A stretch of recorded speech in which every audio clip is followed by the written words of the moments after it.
करते हैं। ओके, तो हमने देखा डवार्फ फर्म्स क्या है। Let me rub this. तो डवार्फ फर्म्स ऐसी फर्म्स होती हैं जिनमें 100 से कम लोग काम कर रहे हैं और उन्होंने 10 साल से ज्यादा उन्होंने काम किया है। फाइन। तो आप मैंने कहा पहला पॉइंट क्या है, डवार्फ फर्म्स ऐसी फर्म्स है जिनमें 100 से कम वर्कर्स होते हैं। सेकेंडली, डवार्फ फर्म्स आपके ऑर्गेनाइज्ड मैन्युफैक्चरिंग सेक्टर में जितनी भी फर्म्स है जो आपका ऑर्गेनाइज सेक्टर का हिस्सा है, नॉट अनऑर्गेनाइज, ठीक है, ऑर्गेनाइज सेक्टर का जो हिस्सा है, ऑर्गेनाइज सेक्टर में 50% कौन सी फर्म्स है, 50% के करीब ऐसी फर्म्स है जिनको हम कहते हैं ड्वार्फ फर्म्स, जिनमें कितने लोग काम कर रहे हैं, 100 वर्कर्स से कम काम कर रहे हैं। फाइन, ये हो गया आपका पहला पॉइंट। सेकंड पॉइंट है, इनका इतना ज्यादा शेयर होने के बावजूद कि आधी से ज्यादा कंपनीज, आधी से ज्यादा फर्म्स जो ऑर्गेनाइज सेक्टर का हिस्सा है मैन्युफैक्चरिंग का, वो ड्वार्फ फर्म्स है। इतना ज्यादा शेयर होने के बावजूद इनका नेट वैल्यू एडिशन काफी कम है।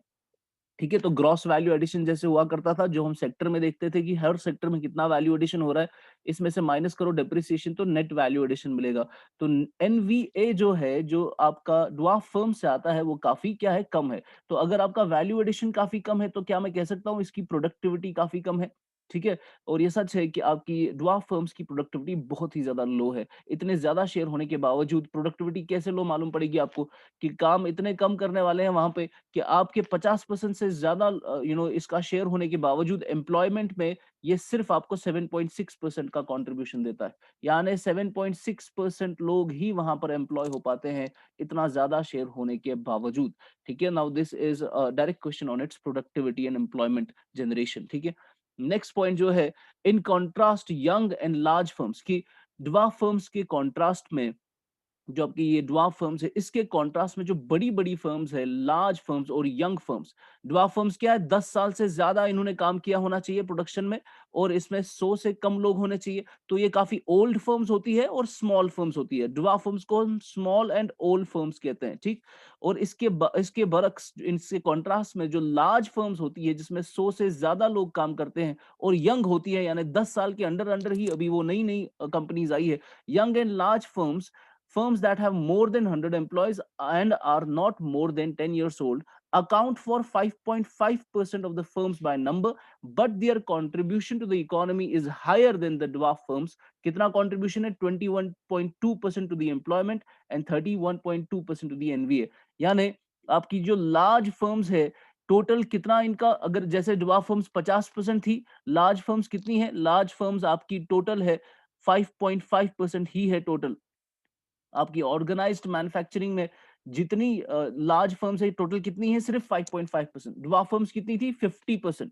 तो लार्ज फर्म्स आपकी सिर्फ 5.5% ही है, लेकिन इतना कम होने के बावजूद ये आपको एम्प्लॉयमेंट कितना देती है, लगभग एम्प्लॉयमेंट देती है आपको 21.2% एम्प्लॉयमेंट देती है। उसके बाद इतनी ज्यादा एम्प्लॉयमेंट क्रिएट कर रही है, उसके बाद जो इसका नेट वैल्यू एडिशन है, तो वैल्यू एडिशन इससे कितना हो रहा है, 37.2% का वैल्यू एडिशन हो रहा है। Fine, now this is what the large and young firms are contributing to our economy. Fine, तो let us go to the question और देखते हैं क्वेश्चन में क्या स्टेटमेंट्स दी थी। Number 1, with reference to the firms consider the following statements. आपको वो स्टेटमेंट्स बोलनी है जो नॉट करेक्ट है। Fine, not correct. ओके, तो पहली स्टेटमेंट देखते हैं कौन सी है। Firms employing less than 100 workers and are older than 10 years are called dwarf firms. Yes, ये बिल्कुल करेक्ट फर्म है, सॉरी करेक्ट स्टेटमेंट है। Number 2, dwarf firms account for more than half of all the firms in the organised manufacturing sector. मैंने कहा greater than 50% contribution है इनका, इतनी ज्यादा ये फर्म्स है, मोर देन 50% आपकी मैन्युफैक्चरिंग ऑर्गेनाइज सेक्टर में ड्वार्फ फर्म्स ही होती है। तो सेकंड स्टेटमेंट भी आपकी करेक्ट हो गई। These firms are the biggest contributor to the economy in terms of employment and productivity. तो क्या कहा जा रहा है कि क्या आपकी ड्वार्फ फर्म्स सबसे ज्यादा कंट्रीब्यूट कर रही है इकोनॉमी पे इन terms of employment and productivity. मैंने अभी बोला आपको एम्प्लॉयमेंट में इनका शेयर काफी कम है, प्रोडक्टिविटी भी इनकी काफी कम है। तो ये स्टेटमेंट्स बिगेस्ट कंट्रीब्यूटर नहीं है, ड्वार्फ फर्म्स बिगेस्ट कंट्रीब्यूटर नहीं है। तो ये स्टेटमेंट आपकी क्या हो गई, नॉट करेक्ट। Not correct. तो बिगेस्ट कंट्रीब्यूटर कौन है हमारी इकोनॉमी का, लार्ज एंड यंग फर्म्स, ये है आपकी बिगेस्ट कंट्रीब्यूटर इकोनॉमी का। तो which of the following is not correct, three only is not correct. Fine, moving forward to our next question. ये मैंने आपको पढ़ाया हुआ है। Question number 5, with respect to nudge theory consider the following statements. Nudge theory के हिसाब से कौन सी स्टेटमेंट्स करेक्ट है? ठीक, हमने ये मैंने बोला था नज पॉलिसीज मैंने आपको कही थी, जब इंडिया नज इस्तेमाल करता है, ठीक है, क्यों इस्तेमाल करता है? To change the behaviour of the people. पहले देखते हैं हम इसकी एक्सप्लेनेशन। नज क्या है? Nudge is a concept in behavioural economics और behavioural science, political theory and behavioral economics which proposes positive reinforcement, यानी आप अपने बिहेवियर, आप लोगों के बिहेवियर में एक पॉजिटिव reinforcement कॉज करते हैं, एंड इनडायरेक्ट सजेशंस, जैसे मैंने आपको कहा था पहले क्या बोला जा रहा था, गिव इट अप। जब हम एलपीजी सब्सिडी की बात कर रहे हैं तो गिव इट अप कहा जा रहा था कि छोड़ दो इसको, लेकिन अब नज के हिसाब से क्या बोला जा रहा है? Think about it, think about it. तो क्या मैं कह सकता हूं ये इनडायरेक्ट सजेशन दी जा रही है आपको? तो नज एक कॉन्सेप्ट है बिहेवियरल इकोनॉमिक्स में, जिसमें हम इनडायरेक्ट सजेशंस लोगों को देते हैं, तो उनमें एक पॉजिटिव रीइंफोर्समेंट कॉज करने के लिए, उनका बिहेवियर बदलने के लिए, ठीक है, as to influence the behaviour and decision making of groups and individuals. तो nudge is a concept in behavioural science. Fine. Nudging contrast with other ways to achieve compliance such as education, legislation, enforcement. तो आप education बढ़ाने के लिए, fine, जैसे हमने पढ़ा था बेटी बचाओ बेटी पढ़ाओ से हमने शिफ्ट किया टू बदलाव। बदलाव, ठीक, बेटी आपकी धन लक्ष्मी और विजय लक्ष्मी, ये पढ़ा था हमने। तो बेटी बचाओ बेटी पढ़ाओ से ये क्या है? ये एजुकेशन सेक्टर में हम नज क्रिएट कर रहे हैं। तो बेटी बचाओ बेटी पढ़ाओ से हम एक डायरेक्टली एक डायरेक्ट बोल रहे हैं आपको कि बेटी को बचाओ और बेटी को पढ़ाओ, लेकिन नहीं, अब हम इनडायरेक्ट सजेशन आपको दे रहे हैं कि बेटी तो आपकी धन लक्ष्मी है और विजय लक्ष्मी है, तो आपको उसको एजुकेशन फॉर एग्जाम्पल उसको देनी है।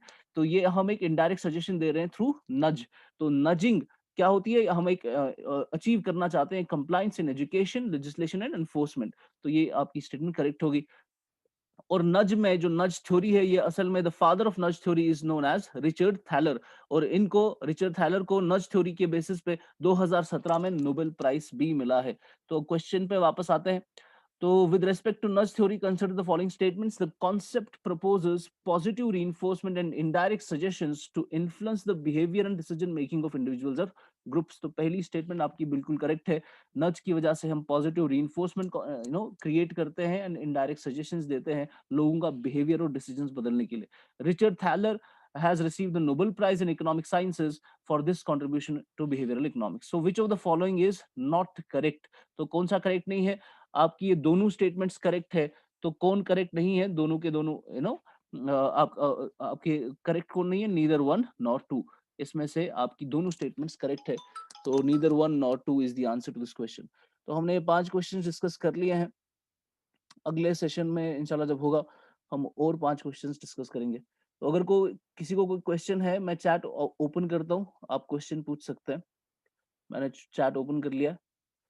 Anyone has any question? जो भी अभी तक पढ़ा हमने, तो हमने अभी तक इसमें 5 टॉपिक्स कवर कर लिए हैं। तो ये आपके एग्जाम के लिए इंपॉर्टेंट है। Fiscal responsibility and budget management act मैंने कहा 2003 में आया। एनके सिंह की रिकमेंडेशंस थी कि आपको फिस्कल डेफिसिट कम करना है to 2.5%, debt to GDP ratio कम करना है to 38.7% for the centre and 20% to the for the states. कब तक करना है? 2023 तक।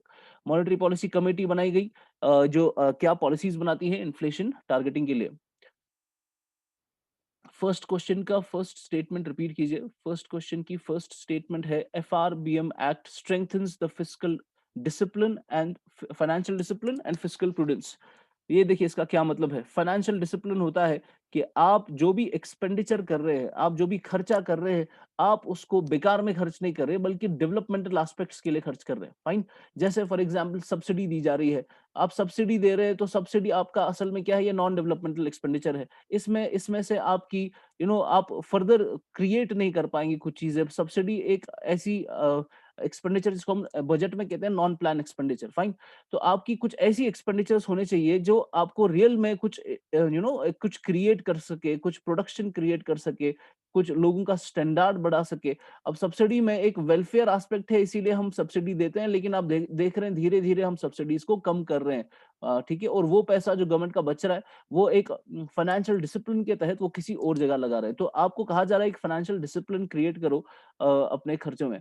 उसके बाद फिस्कल प्रूडेंस होता है कि आपका जो एक्सपेंडिचर था वो ज्यादा होता है आपके रेवेन्यू से, और इसमें जो आपका फिस्कल डेफिसिट क्रिएट होता है, इसमें आपको फिस्कल प्रूडेंस दिखानी है, यानी इतना ज़्यादा एक्सपेंडिचर नहीं करना है कि आपकी एक्सपेंडिचर की वजह से केनीज़ ने जो कहा था कि मनी सप्लाई बढ़ेगी, उसकी वजह से डिमांड बढ़ेगी तो इन्फ्लेशन क्रिएट होगी। तो एक्सपेंडिचर को एक प्रूडेंस के तहत आपको डेफिसिट को कम करना है। तो डेफिसिट को कितना कम करना है? 2.5% तक आपको इसको ले आना है। तो ये आपका होता है फिस्कल प्रूडेंस कि आप दिखाओ कि आपका एक्सपेंडिचर आप कंट्रोल में कर रहे हो और साथ ही साथ उसमें एक डिसिप्लिन भी क्रिएट कर रहे हो कि जो भी आप एक्सपेंडिचर कर रहे हो वो डेवलपमेंटल एस्पेक्ट्स पे आप एक्सपेंडिचर कर रहे हो।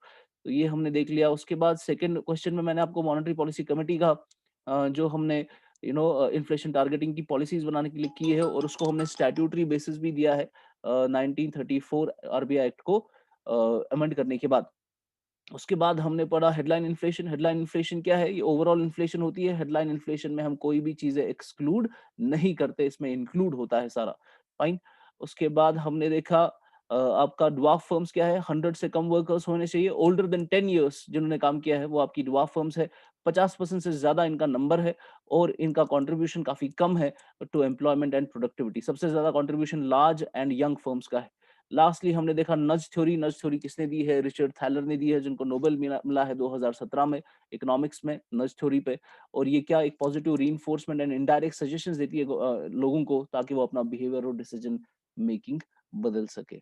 ठीक है। मैं इसका पीडीएफ शेयर कर लूंगा आई थिंक कल, जब हम नया टॉपिक नए क्वेश्चन डिस्कस करेंगे कल ही मैं इसका पीडीएफ भी शेयर कर लूंगा। तो चलिए इसमें कंक्लूड करते हैं आज का सेशन। मैं शेयर स्टॉप करता हूँ। कोई क्वेश्चन होगा आप मुझे डायरेक्ट व्हाट्सएप कर सकते हैं इसके रिलेटेड। ठीक है। Thank you so much. मैं मे बी कल ना आ पाऊँ, आपका शायद क्लासेस सिर्फ सीसैट होगा मे बी। ठीक है। अभी पूरा डिसाइडेड नहीं है क्योंकि मेरे दोस्त का जो है उसका निकाह है कल। सो आई डोंट थिंक कि मैं कल आ पाऊंगा और परसों भी शायद उसका वलीमा है। सो अकॉर्डिंगली आपको मिल जाएगा उस पे। So let's conclude. Thanks a lot.